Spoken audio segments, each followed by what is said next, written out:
শেখ, আমি জানি যে ইসলামে স্থায়ীভাবে জন্ম নিয়ন্ত্রণ করা হারাম, কিন্তু চিকিৎসা বিজ্ঞান বলছে প্রথম সন্তান হওয়ার সময় সিজার করা হলে সেই নারী 3টির বেশি আর একটি সন্তানও নিতে পারবে না।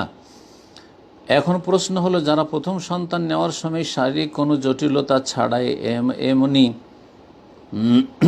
সিজার করার মাধ্যমে বাচ্চা নেই, তাহলে তো তারা পরোক্ষভাবে স্থায়ীভাবে জন্ম নিয়ন্ত্রণের পদ্ধতি গ্রহণ করলো, তাহলে কি তাদের এই সিজার করা হারাম হবে না? জি, স্বেচ্ছায় কেন সিজার করবে? নিরুপায় হলে যে সিজার ছাড়া বাচ্চা প্রসব হচ্ছে না, তখনই সিজারে যাবে। সিজার কেন করবে? তাতে সব দিক থেকে ক্ষতি রয়েছে, সব দিক থেকে ক্ষতি রয়েছে।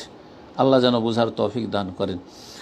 আর তারপরে 3টি বাচ্চার পরে নেওয়া যাবে না এমন কথাও সত্য নয়, এমন কথাও সত্য নয়। যদিও অনেকের ক্ষেত্রে ঝুঁকি থাকে, কিন্তু ঝুঁকির কথা শুধু মৌখিক বললে হবে না। আমি এমন ফ্যামিলিকে চিনি, একাধিক ফ্যামিলি, যাদের 5টা বরং 6 নম্বর বাচ্চা হয়েছে, আর 6টাই সিজারে, 5টাই সিজারে। দাম্মামে 5টি সিজার রয়েছে, আর সৌদি আরবে আবহাতে 6টি সিজার রয়েছে। আমাদের খুব পরিচিত আর ঘনিষ্ঠ মানুষ, তাদের সংসার রয়েছে। আলহামদুলিল্লাহ, তারা সুস্থ রয়েছেন। আল্লাহ যেন সবাইকে সুস্থ রাখেন, এবং এই সব বোনদেরকে যারা বেশি বেশি বাচ্চা নেওয়ার চেষ্টা করে, তাদেরকে আল্লাহ যেন আরও বেশি সুস্থ রাখেন।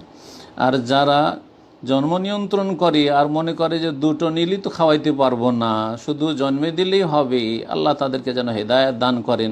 এবং তারা নিজেদের ক্ষতি করছে, তাদের রেজিকের রাস্তাকে তারাই সংকুচিত করছে। কারণ যত বেশি নিজের হাতে রিজিক নেবে, তত বেশি আল্লাহ রিজিক কেড়ে নেবেন, এটা সত্য, এতে কোনো সন্দেহ নেই।